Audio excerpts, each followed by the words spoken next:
And guess what I'm recording here with right now? Spoiler alert, it's a smartphone from 2018 and I think the quality still looks okay, but you immediately notice that this is only 1080p 30 frames per second, though stabilization should be alright. What kind of smartphone could it be? Let's take a look.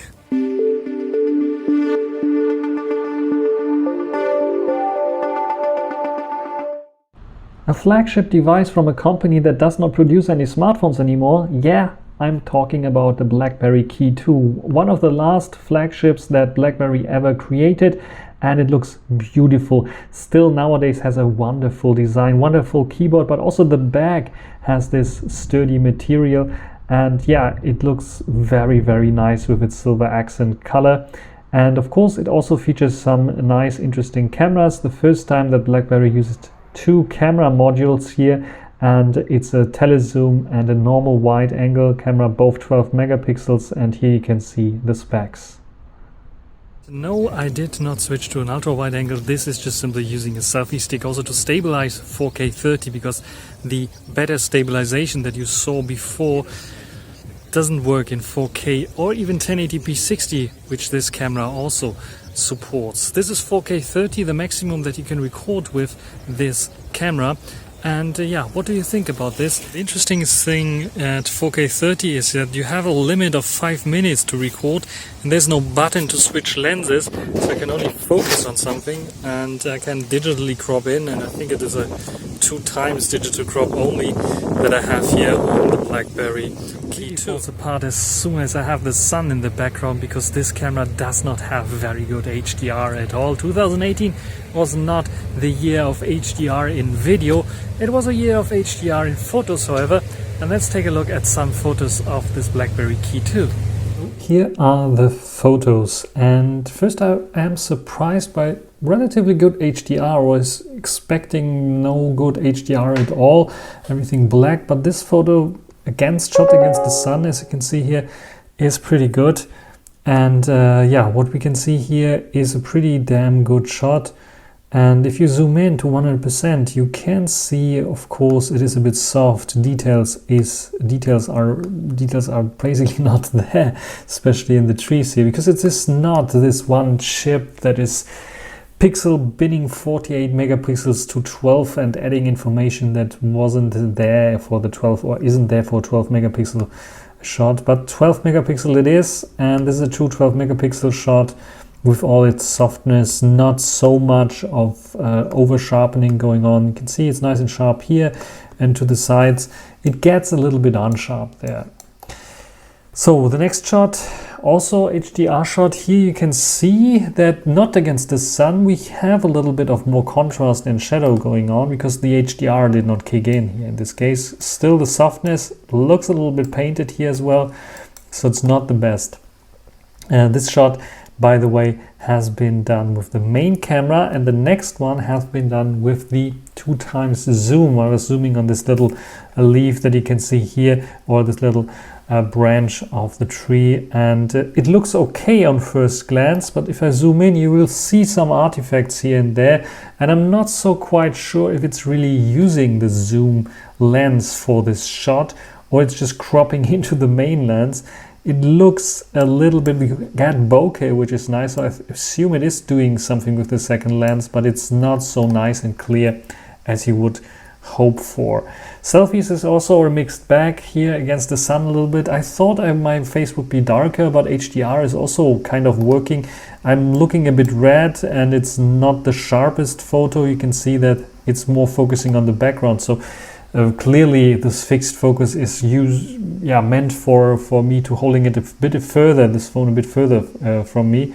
Here I think it did a good job. Keep the lighting in your mind as well, and it's a bit unsharp here and there, so it has like a fixed focus distance which is a little bit further away, but still I think for a selfie it is okay still. What I really like is close-up shots you can do. You cannot get so close as you can see here because it doesn't have a macro cam, but with the main cam, as it doesn't have the largest sensor here, you still have the possibility to get pretty close, and you get yeah, quite good shots here, as you can see, without any issues. Then a little zoom test. This is 2x zoom, digital zoom. See how good the text is. You can see maybe a little bit of artifacting going on here, a little bit of aliasing going on, I would say, with the 2x zoom. And then the maximum zoom, which is I think 4.5 times, something like this, which is cropping into the main into the zoom sensor, and it still looks good. Even if I zoom in, you can see heavily processed there, making a little bit sharper, noise reduction kicking in. You don't have this aliasing again anymore, so I'm not sure why there's a bit of aliasing going on here in this shot, but when I zoom in further, it's going away, which is a bit of weird, but still it's a good shot, I would say. So it is keeping it still reasonable and not too much, so there's not a 10x 100x zoom with this lens. Then where HDR fails a little bit, where you see the difference of so many years, besides the flagships of nowadays or even mid-range devices of nowadays, if you're shooting directly against the sun, you can see it's still trying to maintain this blue sky. Sun, of course, is overblown, but here the darker areas are just simply too dark, because it's it cannot fight against this, which is a bummer. But again, close-up shots, very nice detail, very, very cool, and it looks very nice. Here I was a little closer. You can see that I think the top here is already a little bit unsharp. The leaves are still sharp. So what I did, I got a little bit further away, and then you can see everything nice and sharp and beautiful. And even bokeh is pretty nice and good. Here another HDR shot. Everything is a little bit dark. But even bokeh is pretty good. If you get close to objects or subjects, you can see nice and sharp here, this leaf, and the rest is nice and blurry. It's not as good as larger sensors nowadays in smartphones, but still you can get some nice pictures. It has some picture profiles, just like this black and white photo that you can take, which is also pretty nice. And you can see, the quality is the mixed bag, but still it's good. This is taken with the zoom lens. You can also have like punchy colors. This is now the vibrant color scheme. You can see it is like overdoing it with the punch here. The details are a little bit lacking, and everything looks a little bit like painted, and you can see the aliasing here again with the zoom lens, with the telelens, and nice background blur again.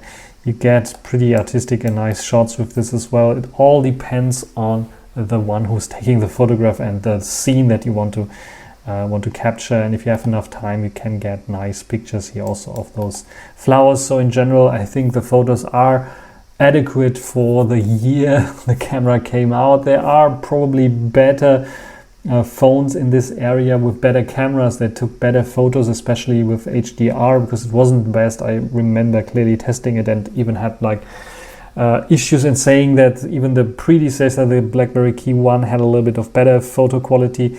But this is still good, and I think if you have the time, if you don't want to shoot against the sun all the time, you can get nice shots in daylight.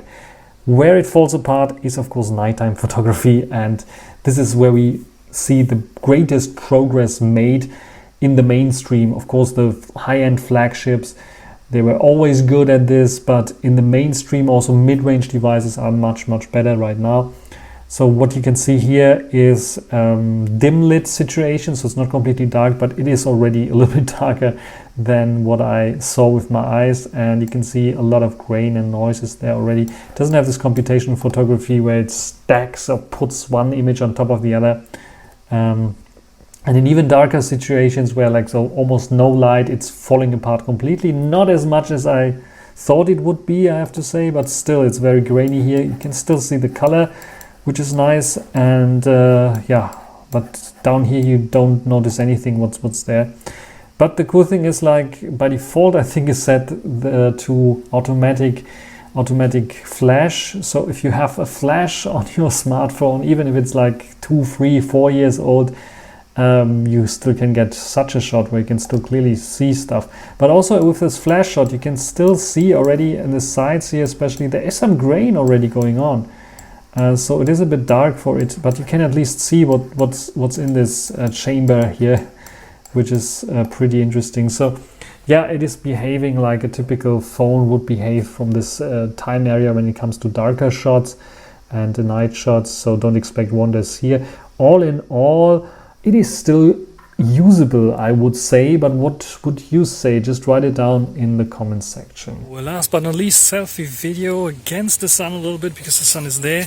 House stabilization here, maximum 1080p 30 frames per second, which is a bit of a bummer, but it's a phone from 2018, so what can you expect? But yeah, what do you think about the BlackBerry Key 2? Is it still holding up in terms of photography and videography? Can you still use it? Is it usable? Did we reach some kind of peak already in terms of photography and videography in the year 2018? Write it down in the comment section. This is everything for this video. Hope you enjoyed it. Thanks for watching. Until the next time. Bye. I'm not dead yet, as long as people have fond memories of me and want to use me.